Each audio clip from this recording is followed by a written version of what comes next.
अस्सलाम वालेकुम नाज़रीन, मेहरान टीवी न्यूज़ में भले का रहा यहाँ प्रिया गुल मुसागर साथ दी तो न्यूज़ एंकर मुबशर सोलंकी सबका पेरी एक नज़र हेडलाइंस थे।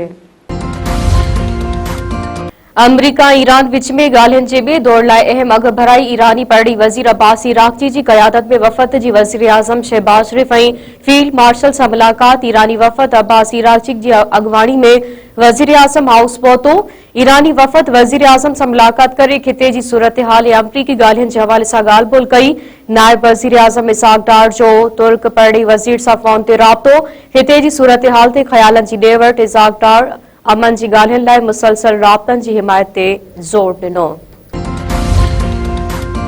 ईरान जी परडी वज़ारत ईरान ऐं अमरीकी वफ़दनि विच में मुलाक़ात वारे मंसूबे जी तरदीद करे छॾी।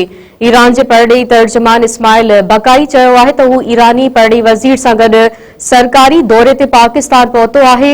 दौरे दौरान पाकिस्तान जी आला क़यादत सां मुलाक़ात ऐं टियाकड़ी वारे मामलनि ते ॻाल्हि ॿोल थींदी। ईरानी परडेही तर्जुमान पंहिंजे बयान में वधीक चयो आहे त दौरे दौरान अमरीका ईरान विच में का बि मुलाक़ात ते थियल न आहे।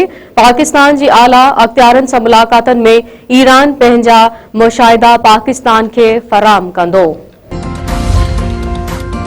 सदर आसिफ अली ज़रदारी चीन जे दौरे ते रवानो। लाहौर एयरपोर्ट ते पंजाब जे गवर्नर सरदार सलीम हैदर सदर खे अलविदा कयो। सदर आसिफ अली ज़रदारी 1 मई ताईं चीन जो दौरो कंदो। परडेही खाते जे तर्जुमान चयो आहे त सदर आसिफ अली ज़रदारी चीनी हुकूमत जी दावत ते चीन जो दौरो करे रहियो आहे। सदर आसिफ अली ज़रदारी दौरे दौरान चीन जे सूबाई क़यादत सां मुलाक़ातूं कंदो। पाक चीन ॿतरफ़नि लाॻापनि ते ख़यालनि जी ॾे वठि कई वेंदी। पीर पागारे जे वॾे फर्ज़ंद ऐं फंक्शनल लीग अॻवान राशिद शाह राशिदी चयो आहे त सिंध काबीना में हिन वक़्त बि 3 खां 4 वज़ीर असांजा हम ख़याल वेठा आहिनि। असांखे दिलेर माण्हुनि जी ज़रूरत आहे। डिॼण लाइ असां पंहिंजा दरवाज़ा बंदि करे छॾिया आहिनि।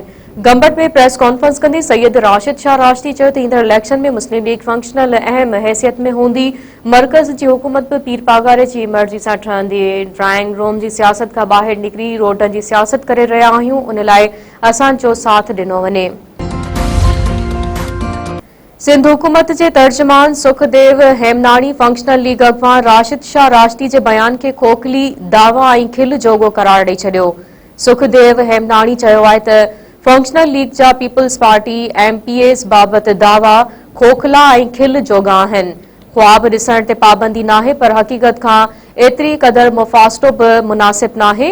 सिंध हुकूमत जे तर्जुमान सुखदेव हेमनाणी चयो त ही समूरियूं सियासी कहाणियूं अवामी वोट अॻियां दम तोड़े वहनि थियूं। 2024 में अवाम समूरनि सियासी यतीमनि खे बदतरीन शिकस्त ॾिनी। सिंध जी अवाम पीपल्स पार्टी खे पंहिंजो मसीहा समझे थी।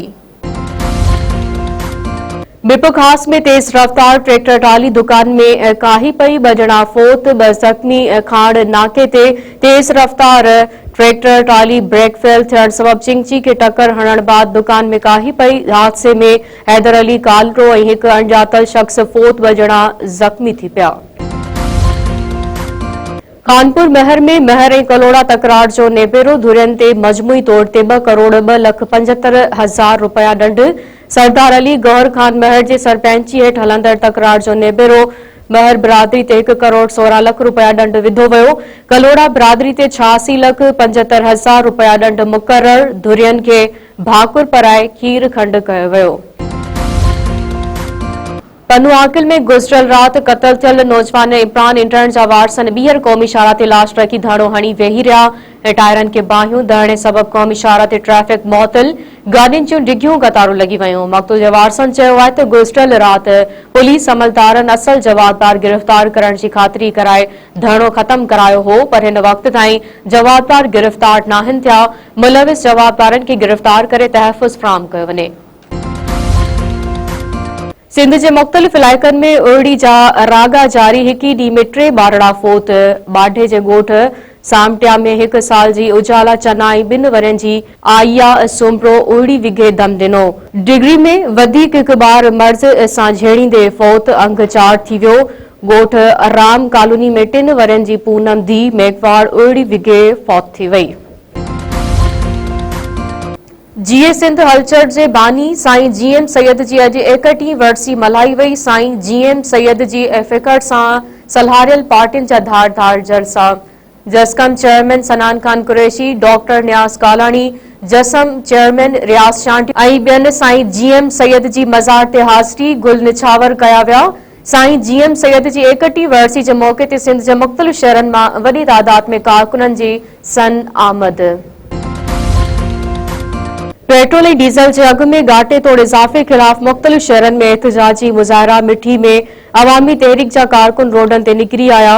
एहतिजाजी रैली कढी धरणो। लालकाणे में टैक्सी ड्राइवर सरापा एहतिजाज। पेट्रोल अघनि में वाध रद। अॻवाननि चयो आहे त मुल्क जो पोरियत ऐं गरीब तबिको अॼु ही महांगाई सबबु पीड़ियल आहे। पेट्रोल ऐं डीज़ल जे अघनि में वाध सां महांगाई जो तूफ़ान ईंदो। हुकूमत जीअण जो हक़ खसे रही आहे। फौरी तौर अघनि में वाध वापसि वठी रिलीफ फ़राहम कयो वञे।